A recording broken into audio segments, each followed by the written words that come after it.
जय हिंद दोस्तों, कैसे हैं। उम्मीद करता हूं आप अच्छे होंगे। और आज हम लोग बात करने वाले हैं औसत से, एवरेज से पार्ट 4 का क्लास लेके आए हुए हैं। और ये जो देख रहे हैं आज एक टाइप का क्वेश्चंस आपको लेके आए हुए हैं। और ये ग्रुप डी और एनटीपीसी जो दिसंबर 2020 में होने वाला है एग्जाम, उसको ध्यान में रखते हुए ये क्वेश्चंस आपको दिया गया। और ये एक ऐसा क्वेश्चन है जो आपको कोई भी, चाहे वो एनटीपीसी हो चाहे ग्रुप डी हो, वो दोनों में से ये क्वेश्चंस, दोनों एग्जाम में ये क्वेश्चंस आपको देगा। चाहे तो एनटीपीसी का CBT 1 हो या CBT 2 है, वहाँ पर आपको क्वेश्चन देगा। तो आइए हम लोग बात करते हैं सबसे पहले फर्स्ट क्वेश्चन कि फर्स्ट क्वेश्चन को कैसे बनाएं। ठीक है, तो देखिए यहाँ पर पहला है फर्स्ट क्वेश्चन का। अगर हम बात करते हैं कि इसका सॉल्यूशन कैसे करें तो काफ़ी आसान है। ठीक है, यहाँ पर आपको काफ़ी आसानी से समझ में आ जाएगा। क्वेश्चन बोलता क्या है कि 5 संख्याओं का औसत कितना है, 10 है। ठीक है, तो औसत वाला का जो फर्स्ट पार्ट है आप वहाँ पर देखिए, वहाँ पर इंट्रोडक्शन में काफ़ी अच्छी तरह से आपको बताया गया है। यहाँ पर बोलता है कि 5 संख्याओं का औसत कितना है, 10 है। अगर हम बोलेंगे कि 5 संख्या का, ठीक है, 5 संख्याओं का अगर हम योग की बात करेंगे तो योग क्या होगा। ठीक है, तो 5 संख्याओं का जो योग होगा उस केस में हम लोग क्या करेंगे, 5 को यानी जो औसत है उसको नंबर से क्या करेंगे, गुना करेंगे। तो 5 × 10 तो कितना हो जाएगा, 50 हो जाएगा। अब ध्यान दीजिएगा, यहाँ पर क्वेश्चन बोलता है कि कौन सी संख्या जोड़ी जाए। कभी भी क्वेश्चंस को आपको पूरा अच्छी तरह से पढ़ना है। बोलता है कौन सी संख्या जोड़ी जाए, तो इसमें से एक संख्या को क्या करेंगे, जोड़ेंगे। तो एक संख्या को जैसे जोड़ देते हैं तो बोलता है जोड़ी जाए कि औसत 12 हो जाए। तो इसके बाद औसत कितना हो जाएगा, 12 हो जाएगा। अब ध्यान दीजिएगा, जैसे ही एक संख्या को जोड़ेंगे तो अब संख्या मेरे पास क्या होगा, 6 होगा। तो 6 संख्याओं जो दिया हुआ है, 6 संख्याओं का जो योग है वो योग कितना हो जाएगा। ठीक है, 6 × 12, 12 छक 72। तो इस तरह से मेरे पास टोटल नंबर कितना आ जाता है इसका, 6 संख्याओं का योग कितना हो जाता है, 72। अब बात यहाँ पर यह आ रहा है कि जोड़ी गई संख्या कौन है। ठीक है, तो यहाँ पर जो जोड़ी गई संख्या है, ये जोड़ी गई संख्या को निकालने के लिए हमको क्या करना पड़ेगा कि जो 5 संख्याओं का योग है और 6 संख्याओं का योग एक दूसरे से घटा देंगे, यानी 72 में से अगर हम 50 को घटाते हैं तो क्या बच के आता है, 22। तो यही 22 एक ऐसा संख्या होगा जो 5 के साथ अगर हम ऐड कर देते हैं तो मेरे पास कितना निकल के आता है, 22 निकल के आता है। ठीक है, तो इस तरह से आपको समझ में आ गया कि किस तरह से हम इसका सॉल्यूशन दे रहे हैं। तो इसका जो आंसर होगा वो कितना होगा, 22 होगा। तो यहाँ पर 22 एक ऐसा नंबर है जिसको जोड़ने के बाद उसका औसत कितना हो जाता है, 12 हो जाता है। आइए हम लोग फिर आगे बात करते हैं क्वेश्चन नंबर 2 में। यहाँ पर नेक्स्ट क्वेश्चन को अगर हम लोग देखेंगे तो इसको हम लोग 2 माध्यम से क्वेश्चंस को बना सकते हैं। ठीक है, एक इसको आप कंसेप्ट के द्वारा समझिए और एक इसको समझिए ट्रिक के द्वारा, दोनों आपको आसान लगेगा। अगर हम क्वेश्चन नंबर 2 की बात करते हैं तो बोलता है कि यदि 7 क्रमागत संख्याओं का औसत कितना है, 33 है। देखिए 7 क्रमागत का मतलब क्या होगा, कोई कंटिन्यू नंबर है। ठीक है, कंटिन्यू नंबर है का औसत कितना हो जाता है, 33। ठीक है, तो यहाँ पर 7 संख्या का अगर हम टोटल की बात करेंगे, कुल योग कितना होगा, तो कुल योग जानने के लिए आपको क्या करना पड़ेगा कि 7 को गुना करना पड़ेगा इसी औसत से।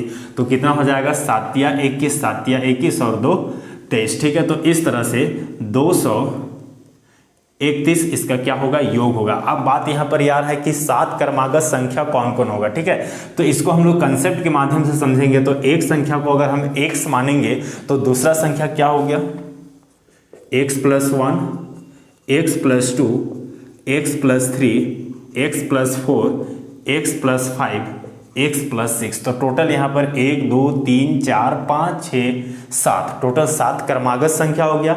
अब सभी का योग, तो यहाँ पर योग दिया है सभी संख्याओं का योग 231। तो यहाँ पर सभी संख्या को अगर हम जोड़ देंगे तो क्या हो जाएगा, 7x। ठीक है, अब यहाँ पर जोड़ देंगे तो कितना हो जाएगा, 6 और 5 11 15 20, इधर कितना हो जाएगा, 21, बराबर कितना के बराबर हो जाएगा, 231 के बराबर होगा। अब इससे हम x फाइंड आउट करेंगे। अब क्वेश्चन बोलता है इसमें से बड़ी संख्या आपको बताना है। तो इसमें से बड़ी संख्या कौन है, तो x + 6। हमको इसी को निकालना है कि x + 6 क्या होगा, यानी इस 7 संख्याओं में से ये सबसे बड़ी संख्या हुआ। तो आगे ध्यान दीजिएगा कि 7x बराबर साइड चेंज करेंगे तो 231 - 21। अब इसमें से इसको घटा देंगे तो क्या हो जाएगा, 210 होगा। तो इस तरह से x का वैल्यू कितना हो जाएगा, 210 डिवाइडेड बाई क्या होगा, 7। जब 7 से काटेंगे 7 या 21 तो कितना हो जाता है, 30। ठीक है, तो x का वैल्यू कितना हो गया, 30। अब यहाँ पर बोला क्या है कि बड़ी संख्या आपको पूछा है, तो बड़ी संख्या मेरे पास क्या है x प्लस 6, ठीक है। तो अगर हम यहाँ से बड़ी संख्या अगर निकालते हैं तो बड़ी संख्या क्या है x प्लस 6। अब x का वैल्यू कितना है 30 प्लस 6 बराबर कितना हो गया 36। तो इस तरह से क्वेश्चन नंबर दूसरा जो है वो क्वेश्चन नंबर दूसरा की बड़ी संख्या क्या हो जाएगा 36 होगा, ठीक है। तो ये जो क्वेश्चंस आपको हम बताएं ये क्वेश्चन कंसेप्ट के माध्यम से बताएं, हम कंसेप्ट के द्वारा बताएं। अगर आपको इसको शॉर्ट में निकालना और ऐसे भी जान रहे हैं कि कंपटीशन एग्जाम में बहुत कम समय में आपको आंसर निकालना है, तो इसको निकालने के लिए आपको क्या करना पड़ेगा, सबसे पहले बड़ी संख्या, ठीक है।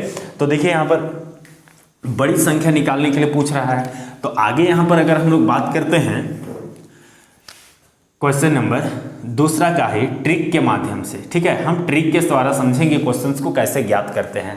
तो देखिए 7 संख्याओं, ठीक है, यदि 7 क्रमागत संख्याओं का औसत कितना है 33 है, तो कभी भी अगर इस तरह से 7 लिखेगा, ठीक है, तो 7 क्या है मेरा 7 क्रमागत 7 संख्या जो है वो कितना है, वो क्या है मेरा विषम नंबर पे है, विषम नंबर पे है, ठीक है। तो 7 क्या हो गया विषम हो गया, तो इस केस में इसका जो औसत है वो कितना हो जाएगा 33। तो ध्यान दीजिएगा 1 2 3 4 5 6 7, तो यहाँ पर 7 है, तो ये मेरा क्या हो गया बीच वाला नंबर, ठीक है। तो ये बीच वाला नंबर का जो वैल्यू होगा वो इसी औसत के बराबर होगा। ध्यान दीजिएगा यहाँ पर अगर इस केस में कोई भी इस टाइप का क्वेश्चन हो तो इसका जो बीच वाला वैल्यू है, ये बीच वाला जो वैल्यू है इन 7 नंबर में से बीच वाला जो वैल्यू होगा वो इसी का औसत आ जाएगा, ठीक है। तो यहाँ पर इसका वैल्यू कितना हो जाएगा 33, यानी बीच वाला जो वैल्यू होगा वो 33 होगा। आपको थोड़ा सा समझना है।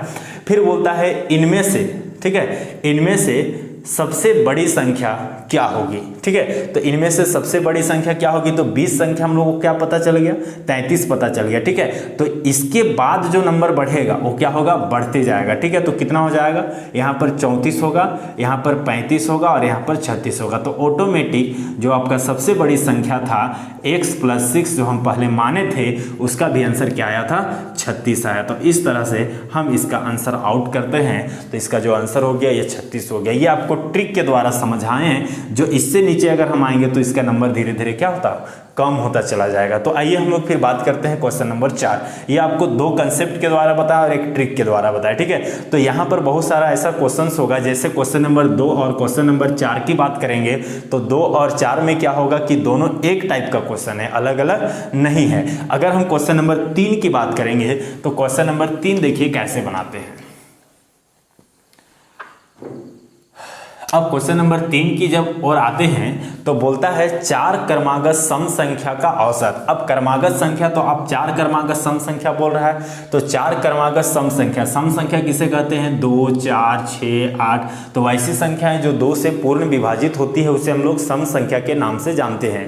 अब यहाँ पर 4 गो सम संख्या, ठीक है। तो अगर एक संख्या को अगर x मानेगा, अब सम संख्या कौन सा हमको पता नहीं है, सिर्फ आपको हम बताएं कि सम संख्या इस तरह से होता है, ठीक है। अगर पहला संख्या x मानेंगे तो दोनों के बीच में डिफरेंस कितना का है, तो दोनों के बीच में 2 का डिफरेंस है। इसीलिए हम जब प्रथम संख्या को x मानेंगे तो दूसरा संख्या हो जाएगा x प्लस 2, इस तीसरा संख्या हो जाएगा x प्लस 4 और x प्लस 6। तो इस तरह से 2 का डिफरेंस लेते हुए आगे बढ़ेंगे। तो टोटल मेरे पास अब कितना हो गया 4 संख्या हो गया। अब देखिए इसका औसत कितना है 27 है। अगर हम इसका योग की बात करेंगे, ठीक है, इन चारों संख्या का योग कितना होगा, तो हम क्या करेंगे 27 को हम मल्टीप्लाई कितना से करेंगे 4 से, ठीक है। 4 से इसलिए किए क्योंकि 4 गो संख्या है, ठीक है, इसलिए हम 4 से मल्टीप्लाई करेंगे। तो 7 चौके 28 के 8 हाथ में 2, 4 दूनी 8 2 10, ठीक है। तो इस तरह से क्या हो जाएगा 108 इसका योग होगा, इन सभी का योग होगा। अब सबको अगर हम जोड़ेंगे तो क्या हो जाएगा 4x होगा। अब यहाँ से इसको जोड़ेंगे तो क्या हो जाएगा 12 बराबर 108, ठीक है। अब यहाँ पर 4x बराबर 108 माइनस कितना हो जाएगा 12। अब ध्यान दीजिएगा 4x बराबर 108 में से अगर हम 12 को घटा देंगे तो कितना हो जाएगा 108 में से अगर हम 12 को घटाएंगे तो 96 होगा। तो यहाँ से अगर हम x का वैल्यू निकालेंगे तो 96 डिवाइडेड बाई 4। अब ये 4 से पूर्ण डिविजिबल होगा, तो 4 से काटेंगे तो देखिए 4 दूनी 8, 4 चौके 16। तो यहाँ पर जो x का वैल्यू आ गया वो कितना हो गया 24।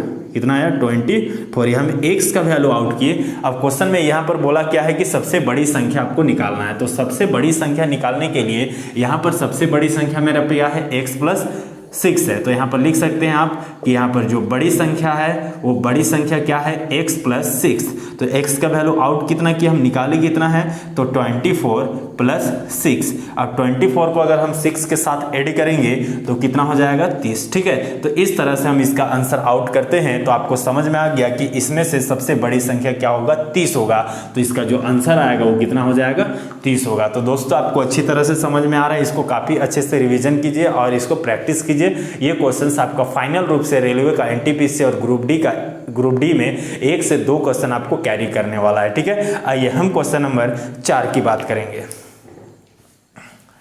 अब क्वेश्चन नंबर 4 को हम क्या करते हैं, इसको ट्रिक के द्वारा बनाते हैं, क्योंकि इससे पहले क्वेश्चन नंबर 2 के बारे में जब बात हुआ था तो उसमें आपको बताया गया था। अब यहाँ पर बोलता क्या है सतत। ठीक है, मतलब सतत का मतलब होता है लगातार। ठीक है, सतत 5 क्रमागत विषम संख्याओं का औसत कितना है 95। ठीक है, तो यहाँ पर 5 क्रमागत विषम संख्या है, 1 2 3 4 5 हो गया।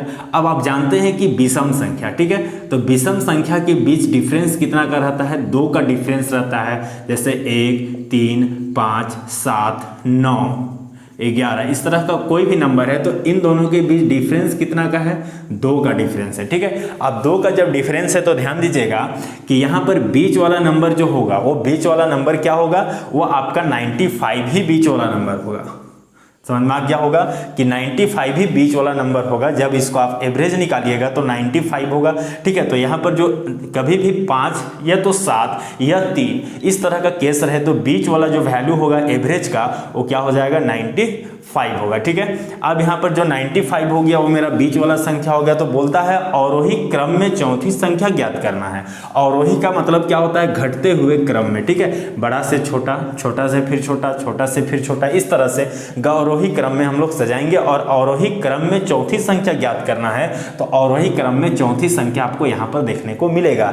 अब ध्यान दीजिए यहाँ पर ये आ रहा है कि बीच वाला संख्या तो पता चल गया। ठीक है, अब यहाँ पर बोल रहा है विषम संख्या तो लगातार विषम संख्या है। ठीक है, अगर ये 95 होगा तो इसके बाद क्या होगा, जस्ट इसके बाद, क्योंकि अवरोही मतलब घटना चाहिए तो क्या हो जाएगा वो 93 होगा। अगर इसके बाद बात करेंगे तो 91 होगा, लेकिन इससे पहले चले जाएंगे तो ये 97 होगा और ये 99 होगा।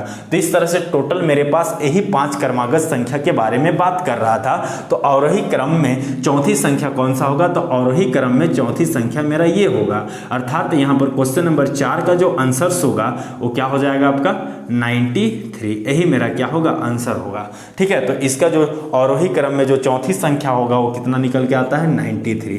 तो दोस्तों आपको समझ में आ गया होगा कि टोटल 4 क्वेश्चन को हम किस तरह से आपका सॉल्यूशन दिए। आप कोई भी क्वेश्चन काफी आसानी से और काफी बारीकी से इसको बना सकते हैं। एक भी डाउट, एक भी कंफ्यूजन नहीं होगा। आप काफी मेहनत अच्छे से कीजिए और इस बार का जो एनटीपीसी और ग्रुप डी है इसका एग्जाम आपको निकालना एकदम अनिवार्य है, आपको इसको निकालना ही पड़ेगा।